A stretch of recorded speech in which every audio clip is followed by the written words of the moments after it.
Hi, welcome to Wholeheartedly for the Lord Bible Journaling with Sherry. Today's process video will finally be my digital Psalms and Proverbs review from EtchedbyFaith. I love this. When she first came out with the Psalms digital Bible, I was floored because I love the Psalms and Proverbs because there's just so much in it and you can't journal everything in the physical Bible, but this one is endless. You can use the pages over and over again without feeling like you don't have enough space or you can't journal everything you want, so you can do it digitally because, like I said, it's endless. So I'm going to do a quick walkthrough of this digital Bible and show you some pages and do a quick process video and also kind of semi-tutorial because there's some things I wanted to show you that I'm using on my iPad with the new update for Magic Eraser. So let's go into this. Thank you for watching, and remember, if I can Bible journal, so can you. Take care. So we're going to click on each tab. I'm going to click on the down arrow, and that's going to take us to the next page. She also has a page where she shows you what each of these icons mean and how to use them. So once I click on that down arrow, it takes me to the next page, which is your overall index for your Psalms. And you also have 1, 2, 3 sections that you can make for a notebook. This is the index section, and each heart is hyperlinked where you can go to that particular Psalm that you want to study and or journal. When you click on the Notes tab, it'll take you to 3 types of note pages, which is like a dot grid. Then you have aligned, and then you also have just a plain page for notes. As you can see, I've done notes. This is Psalm 9, and that's the Psalm I'll be doing today. And I just took some notes from a commentary, read it, kind of meditated on it, read the Psalm over and over again, and took some notes, and there it is. It also has a Bible study page where you can do some reflections, and I also have a page that I completed to show you guys how it looks, the what, when, where, and who, and just some reflective questions for Bible study to take you more in depth with what you've studied or learned about that particular Psalm, which I think is really great. And here's a closer look at some of the reflective questions that are on the Bible study page. I like that. The page I'm reading, how does this change the way I live? The characteristics of God that are evident in the passage. So it just makes you reflect and think more about what you're reading and how God is speaking to us through His Word, and I love it. And it's not in depth. You don't have to do a whole dissertation or theological response to it. Just a simple reflective question and answer, and it doesn't take much time to do at all.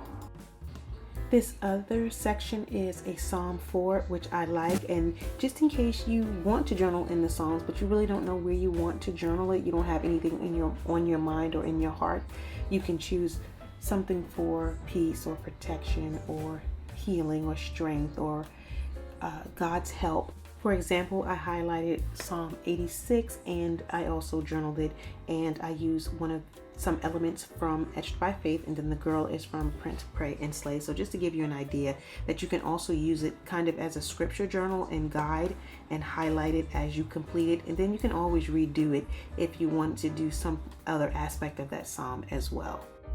And that's the Psalms digital Bible, very simple. And this is the Proverbs Bible. This is the notes section, same sections, but it also has a Proverbs 4. I'm not sure if I showed it in this video, so I do apologize, but there are scripture references.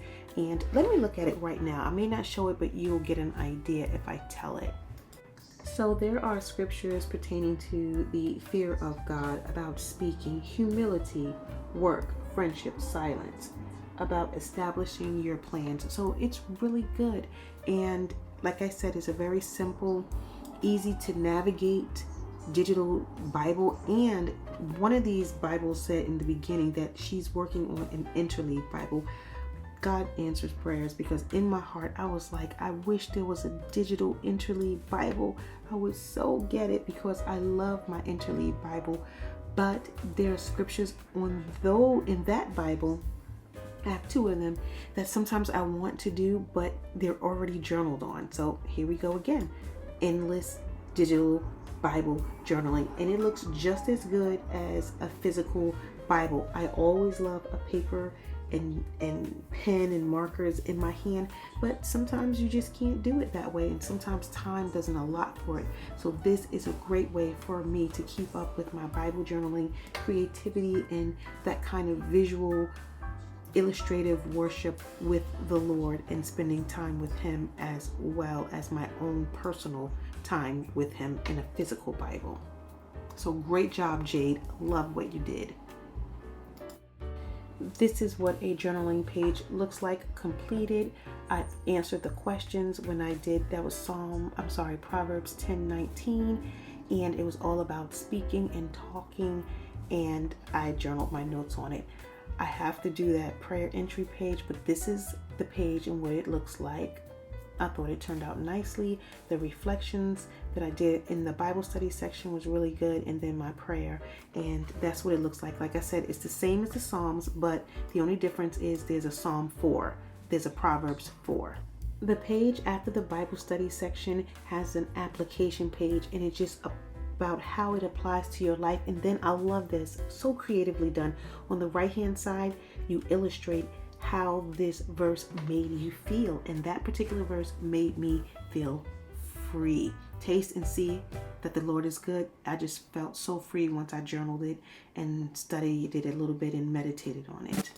And this is my Bible study page. Let's say there's a portion of this that you don't want to use, or it may not be applicable for the scripture that you're going to use.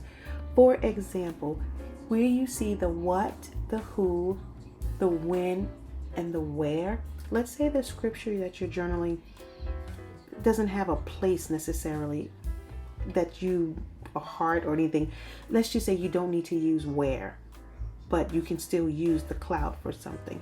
So what I would typically do is I'll take a screenshot of the page to give it exactly this same color scheme, and then you just place it over and it just covers it up seamlessly, and you can use that spot for whatever you need. A prayer, you might want to add something else. Again, if the who, what, when, and where are not applicable, you can cover one of those up and use it for something else. That's just a suggestion, but that works for me if I need to do it. Some people like to write in their digital planners and Bibles. I don't like my handwriting, so I don't, but I will practice it more. But you can type it, or you can write in it if you want to. So that's just an example of being able to write to give you that kind of journaling feel that you would do if you were in a notebook or a planner or some kind of physical notebook. Here I am in Psalm 9 verse 9, and it reads, "The Lord also will be a refuge for the oppressed, a refuge in times of trouble." And that was really a blessing to read. And I decided to use this kit. It's an older kit from PraiseandPray. He alone is my refuge. I went into my iCloud and I typed in refuge because I knew I had some elements or kits that had to do with God being our refuge. And I thought this was perfect for the page, and it turned out really well. I finally learned how to do the lasso and the benefits of a lasso. So I wanted to move all of these elements onto the other side of the page. So I just looped it and took the images over because I thought about a background. It's too white and it was very beachy and kind of lake-like. So I decided to go on Google and look up a beach or sand. I think I typed in sand and I got this image, and I said, oh my goodness, if I place these images on here, they are going to look perfectly to me for the scene, and I love the way it turns out. So because I already put the kit down as my first layer, I have to recopy those elements and bring them over, or else they're going to disappear underneath the beach scene. So whatever you put down first, that's going to be your bottom layer. I need to switch it and keep that at the bottom. Maybe one day GoodNotes will make something where we can bring images forward and backwards, but until then, just recopy it and place the new items on top, or the recopied items on top of the page. So I just copy it and I'm placing it over. I figure the further away this lighthouse thing is, the more it looks like it's off into the lake or the beach, the ocean, whatever it is, the other side. And I just like that far away look. And so I got these nice little birds, and I'm putting these birds down.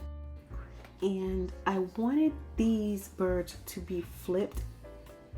Magic Eraser now has these extra beautiful features that at first I didn't know really how to work it, and I'll do another video for that. But they also have now this flip image, and before I had to screenshot it, go on Canva and flip it, and then download it and put it back into a PNG and bring it in. It was just so much. But now all you have to do is click the more button at the bottom, and when you click that, it'll pull up some new items that you can use, and there's a flip tool there. So all I do is hit it, bring up the flip, well, the options, and I'll choose flip, and you can see the page I'm going to do like a flip flop, so you can see it switch. See, watch, flip the birds, flip, everything flips. Even though the wording changes, I'm not interested in that. It flips the images, and that's what I need. Sometimes you want the face or something to go to the other side, and you don't want it in the direction that it is, so you can just use this and flip it. It's really easy and simple to do.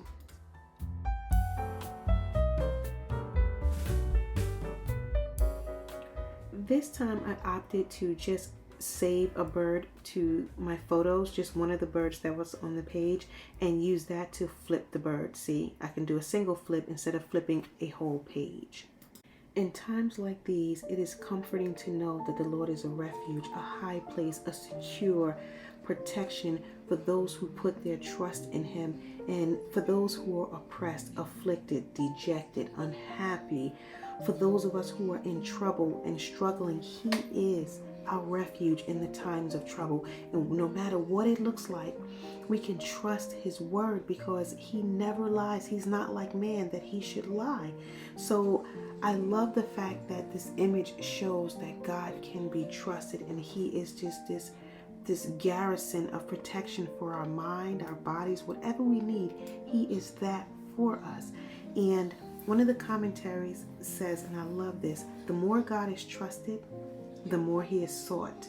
If we trust God, we shall seek Him by faithful and fervent prayer, and by a constant care to approve ourselves to Him in the whole course of our conversation. That means everything that pertains to our life, we will trust Him and seek Him in that.